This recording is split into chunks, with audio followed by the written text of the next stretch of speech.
Hello everyone, welcome to my channel. This is Musur Ashaka. I have around 10 years of IT experience as a backend Java developer. I'm here to teach Java through my YouTube channel. I just have created one. What you can expect from my channel is if you are the person who is looking for Java tutorials and who is just starting and not having any awareness of programming languages and you wanted to start from the scratch, so this is the right place. So yeah, let's get started.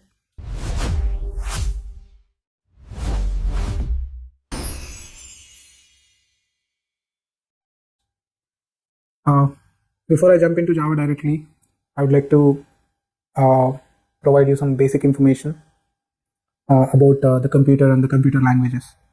Right. So you might all aware a computer is an electronic device which can process the instructions faster with the utmost accuracy. Right. It can actually perform the tasks at higher speeds. Right. So what do you mean by processing the instructions? Right. To understand that, I would like to give a simple example where I'm going to take a simple task and I'll be instructing a human being to do that task for me. Right. So let's have a look at it. So the task is to perform sum of 100 natural numbers. Sum of first 100 natural numbers. Okay. So the logic is simple. You need to find the sum of so these numbers till 100, right? So as a human being, if we think about the logic, so basically we start from 1 and so we take a sum. We start from 1, so we take the next number, which is 2. We do 1 plus 2, which is sum becomes 3, and we go to the next number, which is 3, and we do the plus to the sum. I mean sum plus 3, which is 6. And again we go to the next number, which is 4, and we do 6 plus 4, which becomes 10, and again 10 plus 5, which becomes 15. Again 15 plus 6, which is 21. So that's how we keep going till 100. Correct? So this is a way we perform this task. Let's say I'm giving these instructions to a human being. So this way, okay. So mostly the instructions can be like, so take a number starting with 1. Okay. To actually store that sum. So take a sum starts with 0. Okay. And you do sum equals to sum plus number, right? Then what you have to do is go to the next number, which is 2 here. Do again this instruction sum plus n.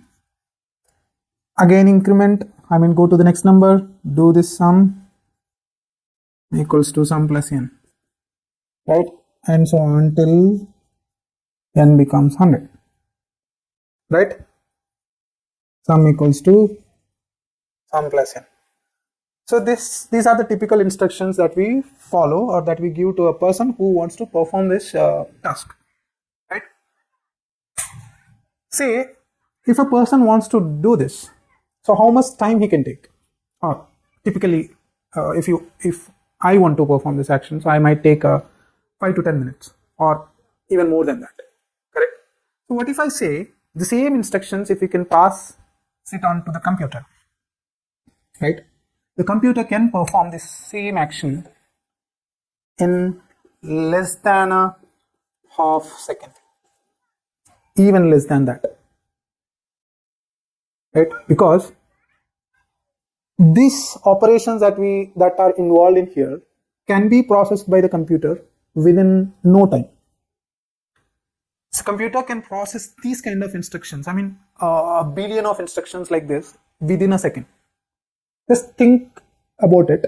So these kind of instructions are, they can be like processed within no time by the computer. So even if you ask computer to perform till 1 lakh or more than that by giving these instructions, the same instructions, I mean, take sum as 0, starting from 1, you do calculate sum this way, in this manner. Okay, so these kind of instructions, so you are giving these instructions to the computer, and computer can process these instructions within no time with that much. Even let's say a person is doing this, he can actually make mistakes, right? 100 or 1000 is fine, more than 10,000, more than 1 lakh if he wants to process. So obviously he can do some mistakes, but once the instructions are given to the computer cannot make mistakes. But what cannot be done by the computer is it can only process the instructions that are given to the computer in faster way with accuracy, but it cannot perform the operations that are not given to it. I mean, if you are not giving the instruction, computer won't do it, because it cannot think of its own. Whatever a human being can do, whatever human being has given as an instruction, only that instruction can be processed by the computer. Apart from that, it cannot add, or it cannot do, or it cannot think beyond that.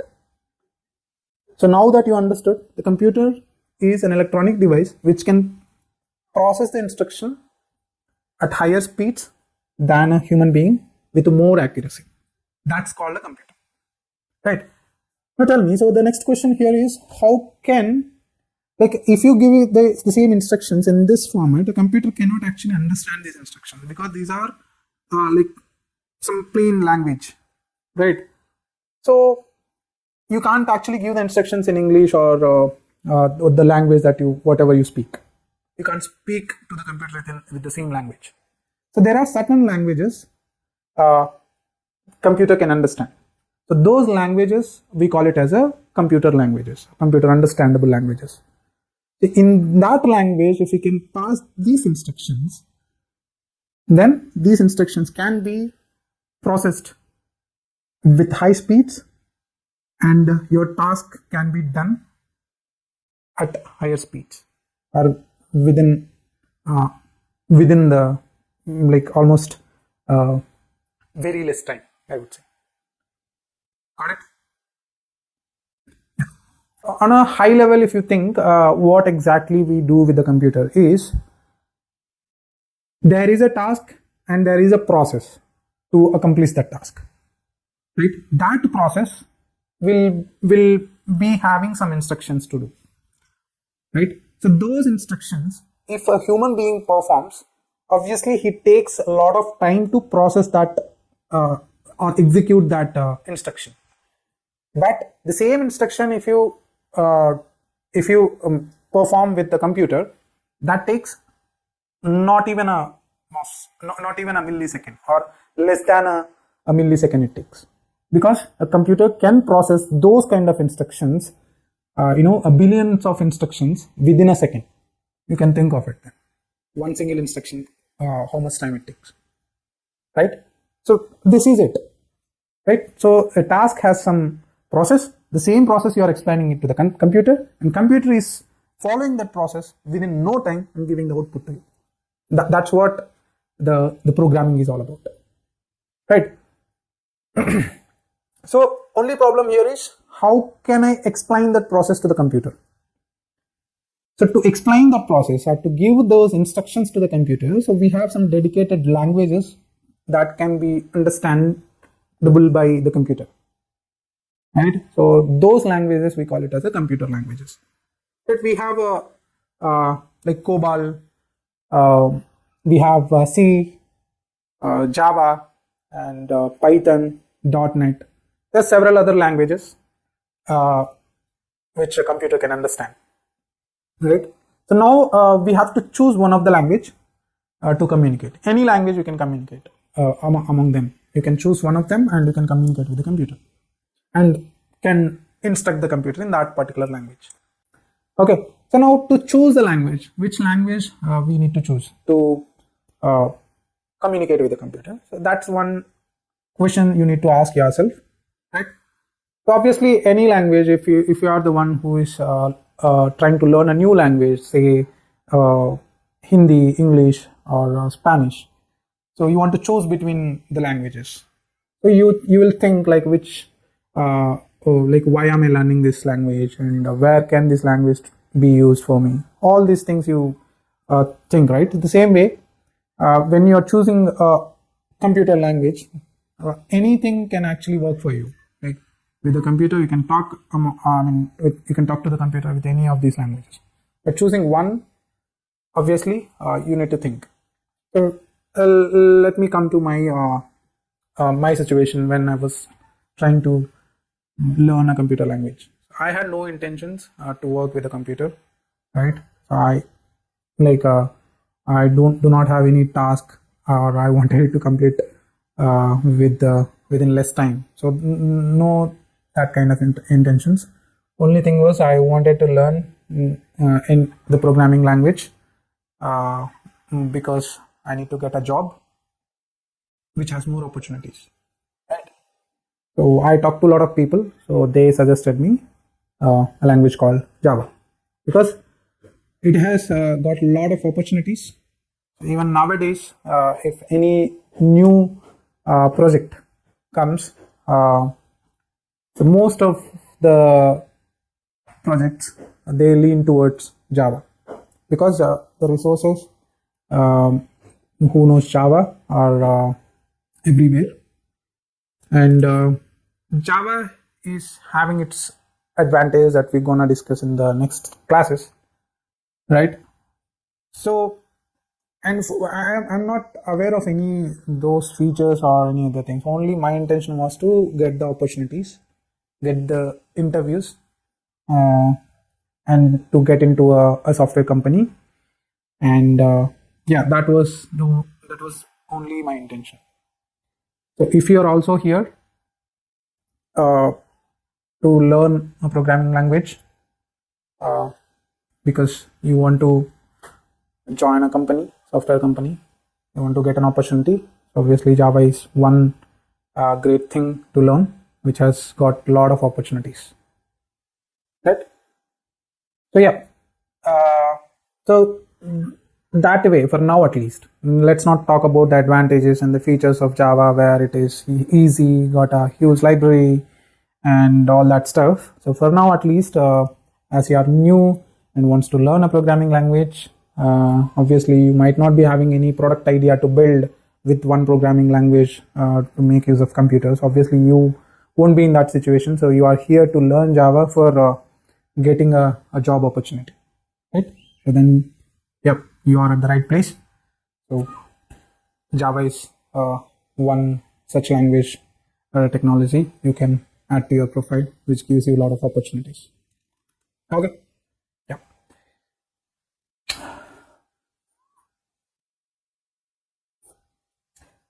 So yeah, so we chosen Java to communicate with the computer, which means whatever the instructions that I have shown.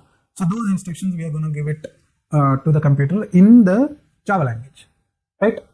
So obviously a language will have its own fundamentals. Like when you're trying to learn English, you have to start with the letters, right? And then the words, then the sentences, then the grammar, all that, right? The same way, even the computer language, any of the computer languages will have its own grammar, like starting from the letters to the grammar, right? So obviously, even the Java has its, the fundamentals and the grammar, right? So yeah, before I get into the Java fundamentals or the Java grammar, I wanted to teach the fundamentals of any other programming language. Okay. Our main aim is to perform a task with the computer, and we know how the task can be performed. We know that set of instructions. Only thing is we need to convert those set of instructions to the Java language, right? Let's talk about a simple task. Okay, so which is a very simple task. I want to find sum of two numbers. Okay, so this is my task. Okay, I know the process. First of all, as a human, first thing what you need to do is because the process we will give the process to achieve this task to the computer, right? So that process will be executed by the computer at high speeds and give you the output within no time. Correct? So this can be done by the human, but the computer can do this with accuracy and within less time. Correct? So that is the advantage of the computer. So now the process to find or the process to find the sum of two numbers, as you know, which is what you need to do is, let's say I have this number 1 and number 2. Okay, what I need to do is I need to find sum which will be number 1 plus number 2. Correct? So this would be my output. So this is a simple process. Correct? So if you see this process, if this is a logic or this is a process, it has some data in it, right? What is the data here? Without that data, we cannot perform this task. What is that data? These two numbers, right? The two numbers are the data in here. Correct? So number 1 and number 2 are the data. So without this data, obviously we can't perform this action. So what we do is we give number 1 and number 2 and we get sum as the output. Correct? So these things here, we call it as a data. Okay, so when you are giving these things to the computer, or when you are instructing this kind of data to the computer, it cannot directly understand that that data. So it will clearly ask you what kind of data it is. I mean, you cannot directly say I give you number 1 and I give you number 2. It cannot know that what is that number. What you have to do is you have to clearly mention the type of these numbers, right? And also you're saying that you give the sum of these two numbers into something called sum. It cannot understand what is the sum as well. You need to provide what is the output that you're expecting, right? So on a high level, if I say in any logic or in any task, there will be some information to perform that task which is needed. That information we call it as a data. When you are passing this data to the computer, it cannot understand this data directly. It expects the type of data you're sending. What type of data you're sending? It expects that. So here the number 1 and number 2 are the data, and the output that you're expecting is also the data, right? So for this data you need to give a type as well. That we call it as a data type, right? So the data type. So this we call it, the entire thing we call it as a logic. Okay, this I'm not talking about this logic, but within this logic, what is the data? What is the data? I mean, to perform this logic, what data is needed? That I'm talking about, right? Any of this task will be needing this data, and when you are giving the same data to the computer, it cannot accept just like that. You need to provide the type of the data as well. That we call it as a data type. Okay, let's see what are the data types that are available in Java. Okay, so we have I mean, based on the type of the data that we are giving. So what and all the data that we can pass to the computer. Let's say when we are finding the sum of the two numbers, so that data is a number, right?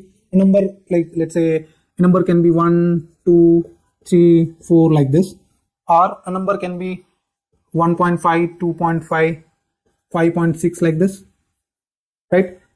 So this kind of data, 1, 2, 3, 4, which doesn't have any decimals, this kind of data, if your data, like if your number or if your data is in this form, we can call that data as int data. If your data is in the form of this, I mean, which has some decimals in it, we can call that data as float. So when you're dealing with the numbers, these are the type of the data we can mention.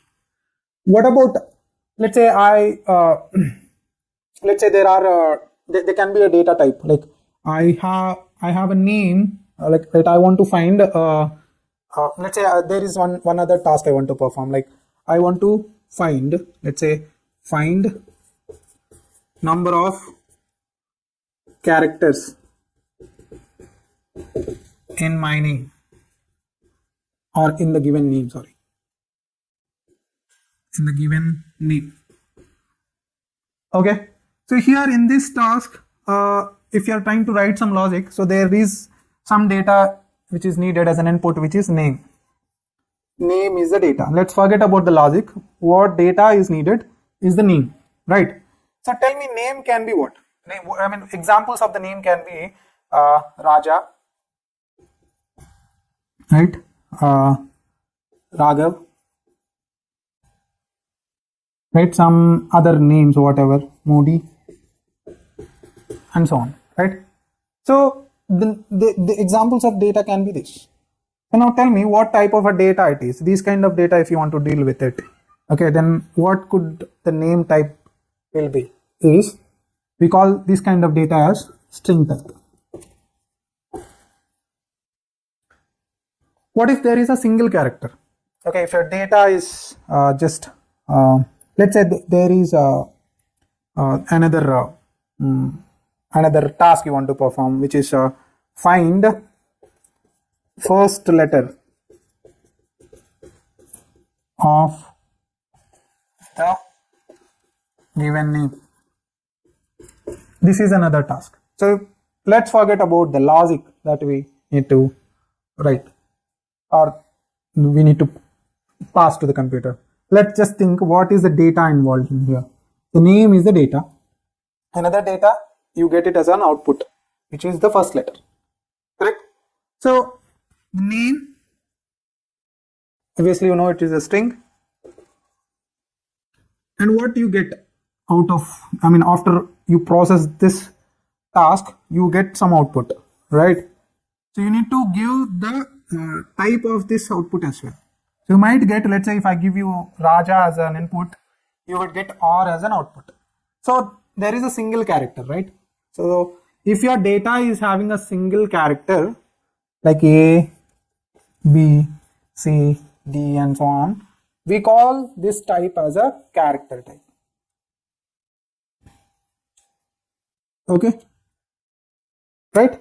So let's talk about a few more data types.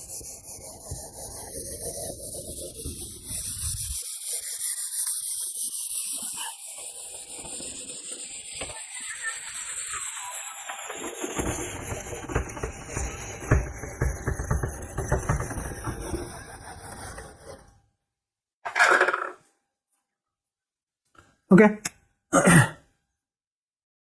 So we go this way. I'm giving you some tasks. Okay. So we identify the data in it, like what input we are giving and what output we are expecting, and we write down the type of the data. Okay. So that would be like good practice when we are going to learn the data types. Okay. Let's say I want to find average of the marks given 3 subject marks.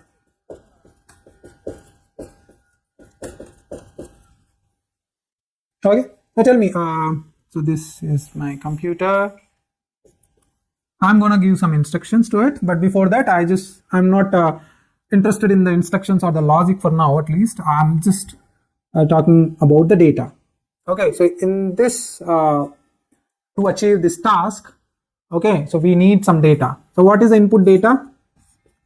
We're giving marks 1, marks 2, marks 3. As an output, you are expecting what? Average of the marks. So this is the average. So you have written all the instructions. At the end of the day, you give 3 inputs and you get this output. Okay, let's just talk about the data and its types. This is the data, and we now mention the type of the data. So let's say when I'm finding the marks, okay, my marks is like, for example, my marks can be 99, 99.5, 75.6, like that. Okay, it has decimals in it. So now what can it be? What can be the type? Float. Right? All my marks are float. Okay, you might ask me, what if there is 99? There is no decimal, right? And you decided this marks as float, right?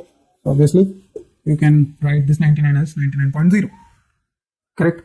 But what if I take for 99 kind of data, if I take it as an int, obviously I cannot store 99.5 or 45.6, this kind of data into the int. But a float, you can just append 0.0, that becomes a float, correct? Yeah. And yeah, as I said, within our logic, we need to also what kind of data you are expecting, that also you need to explain to the computer. Tell me, what can be the average? What can be the average? Again, it will be float. Right? That is the data type. This float is the data type. Let's. I want to find a grade. Grade of a student given the average marks. Okay. Now same way, just tell me. First we identify the data. What are we giving? The average marks we are giving, right? Average marks. The output is what? We are finding out the grade. This is the output. Let's forget about the logic, as I said. Tell me, what is the data type? Average marks is float. The grade? Grade can be what? A grade, B grade, C grade, like that. There's a single character, let's assume. So what can be the type of the grade? Char. Correct. Now, I want to find a student name given ID of the student. Okay. Now tell me. Sorry. Yeah. What input you are giving? ID. What is the output you are getting? Name. ID is like let's say my roll number 1, 2, 3, 4, 5, 6, like that. So what can be the type? It is int. Name. It's a group of characters which becomes string. Correct. So this is how we identify the data for our task. And when we are passing to the computer as an instruction, we must identify the data, and we must also provide the data type. Otherwise, computer will just throw like, who are you? I'm unable to identify you. Those kind of errors. And not like exact these lines, but the errors. You're gonna see what errors, how that error looks when you miss the data type when you're passing an instruction. Okay. Right. So let's see like what are the data types, and the data and the data types.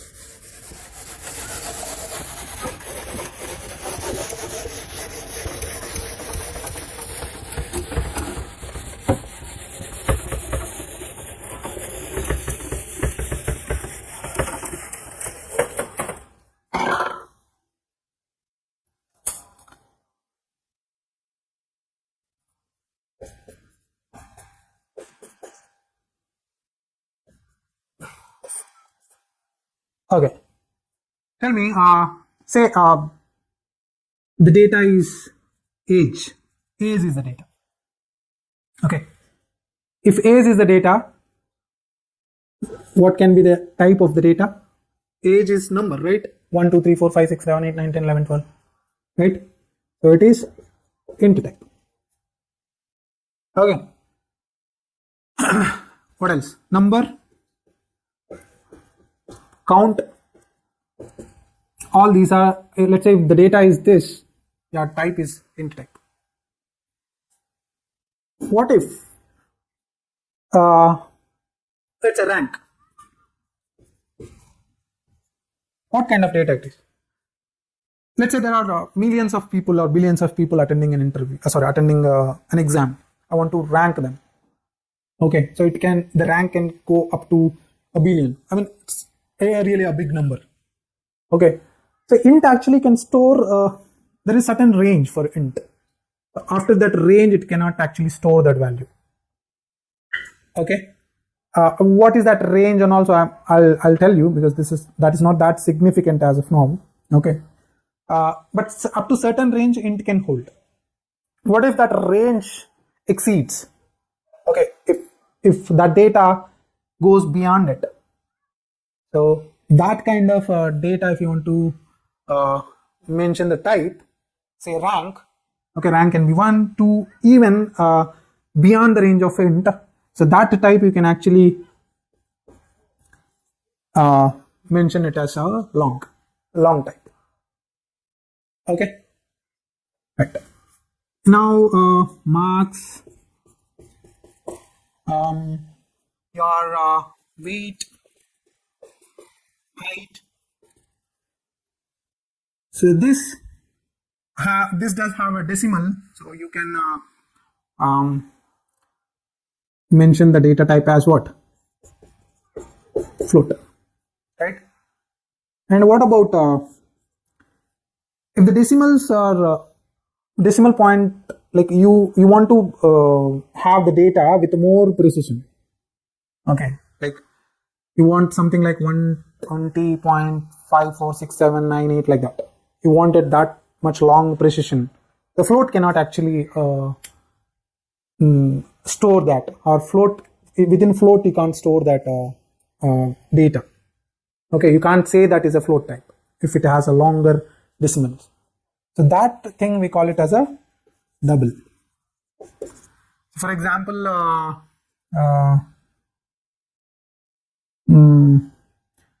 the more precision, I'm not getting it right now, so I'll come up with this data. Okay, there are a lot of like your yeah, let's forget about it. Okay, I mean the data like 10.967654321 like that. It has a lot of decimal points in it. That kind of a data. Okay, anything like you wanted that much precision, so obviously you can store it in the double. Okay, and the next, grade, gender. Sometimes so grade is like A, B, C, D. Gender like M or F. Sometimes we just take the gender as a M or F, male, female, like that. In those cases, this data can be what? A single character data can be char. And name, city name, or any other group of characters data, you can call it as a string. Correct? And there is another data type we missing out, which is before I introduce that, let's take one task. Okay, I want to find a number is even. Okay, now tell me. This is computer. Now I want to perform this task. I'll give some instructions. So within that instruction, there will be some data. I want to identify that data so that I can pass it to the computer. Okay, so now tell me, what are you giving? you are giving a number and you want to find out whether that number is even or not. I mean, the data can be is even. Is it even? Okay, is it even? The data is this. Now tell me, number is of int type. What is this type? Is even. So let's take an example. Let's say I am giving number 10. What do you get as an output? Yes, it is even. If I give 11, no, it is not even. If I give 12, it says yes. So you get the yes or no as an output. So the data for this is even, the examples for is even would be here yes or no, or in the language, the programming language, we call it as a true or false. So this kind of data, we call it as a Boolean data. Okay. So the examples for Boolean is like is even, has money, does he has money, like is alive, is he still alive. For all of this you get yes or no as a output, right? You can store yes or no in this. This type we call it as Boolean. Got it? So these are the data types, right? So what we learned from today's session is we talked about a computer and the computer languages, and we given some tasks and we gave the instructions, and we wanted to instruct the computer the same instructions we wanted to pass it on to the computer, but with the human language we can't actually instruct the computer because computer cannot understand. So we need one language which we can communicate. That we call it as a computer understandable language. So we have multiple languages. We chosen one, which is Java. So we started Java with the fundamentals. Okay. So before we get into the language fundamentals of Java, so we wanted to learn about the common fundamentals of any programming language, which is the data and the data type. So any task does include the data to which we can actually can achieve the task. So any task will have the data. We identified the data and the type of the data. So we have this data and we have these many data types. Okay. So this is it for this video. So we'll meet in the next video. And if you like this video, please like, share and subscribe. If you have any queries, you can comment down your queries, and I'll try to answer them in the comment section if it is simple, or I'll try to answer them in the subsequent video. Okay. Thanks everyone. Thanks for watching.